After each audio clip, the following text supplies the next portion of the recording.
अस्सलाम वालेकुम। बच्चे दो ही अच्छे, ये समझाने के लिए हुकूमत ने अरबों रुपए एडवर्टाइजमेंट की मद में फूंक डाले, लेकिन इस पर सही तरीके से अमल करवाया है प्राइवेट स्कूल्स ने। नौबत यहाँ तक पहुँच गई है कि लोग दो तो छोड़ें, एक के बाद ही सोचने पर मजबूर हो जाते हैं कि अगर अगला आ गया तो उसको पढ़ाएंगे कैसे हम। प्राइवेट स्कूल की होशरुबा फीसेस ने वालिदैन के होश उड़ा कर रख दिए हैं।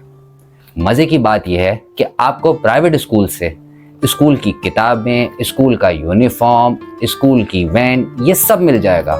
और अगर आपको तालीम चाहिए तो उसके लिए वालिदैन को शाम में घर पर खुद ही मेहनत करनी पड़ेगी, या फिर आप एक ट्यूटर हायर करें। और अगर आपका बच्चा 9th या मैट्रिक में है तो यही स्कूल आपको कोचिंग फराहम करेंगे। इन प्राइवेट स्कूल का तो बस नहीं चलता, वो बच्चों के लंच लाने पर भी पाबंदी लगा दें कि ये लंच भी आपको हमारे स्कूल से ही खरीदना पड़ेगा।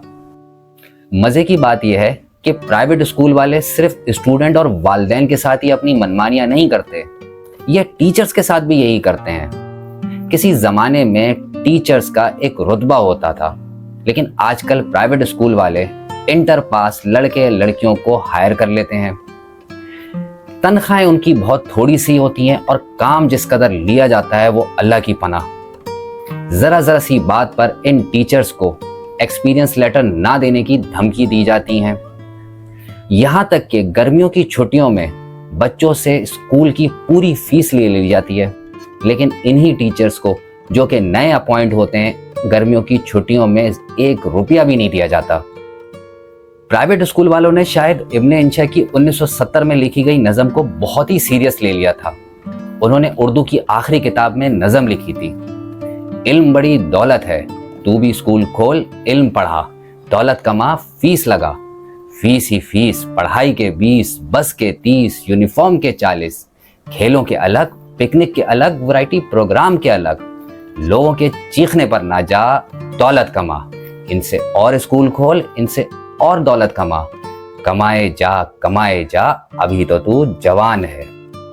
प्राइवेट स्कूल के इस राज की सबसे बड़ी वजह सरकारी स्कूलों पर हुकूमत की अदम तवज्जो है। मुल्क भर में सरकारी स्कूलों की कुल तादाद 2 लाख के करीब है। 2018-19 के स्कूल सेंसस के मुताबिक कराची में 3036 गवर्नमेंट स्कूल हैं।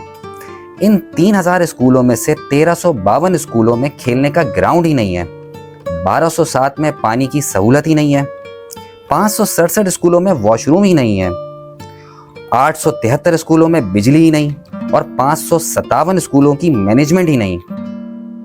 ये तो है वो सरकारी अदाद-ओ-शुमार जिनको पढ़कर हैरत होती है कि ये इतने सारे स्कूल अगर हैं भी तो हैं कहाँ।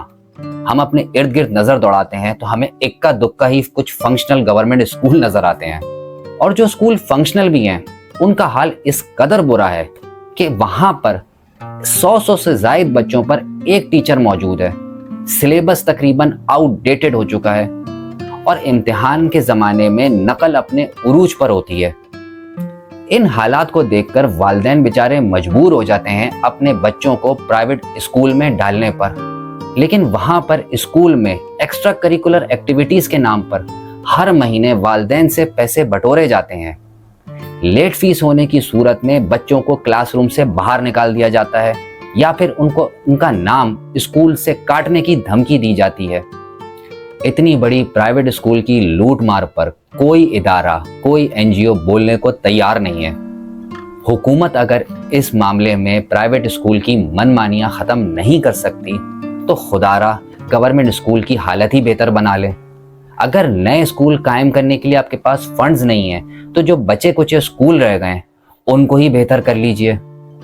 जो कौम महंगाई की वजह से अपने बच्चों को पढ़ा नहीं पाएगी वो किस तरह तरक्की करेगी। हमें तो दुश्मन के बच्चों को पढ़ाना था, यहाँ तो नौबत ये पहुंच गई है कि हम अपनी औलाद को नहीं पढ़ा पा रहे। कुछ कीजिए जनाब, कुछ कीजिए। वीडियो आपको अच्छी लगी हो तो लाइक ज़रूर कीजिएगा और कमेंट सेक्शन में हमें बताएं कि आपकी इस टॉपिक पे क्या राय है। और अगर आप हमारे चैनल पर नए हैं तो चैनल को सब्सक्राइब कर लें, बेल आइकन के बटन को दबाना ना भूलें।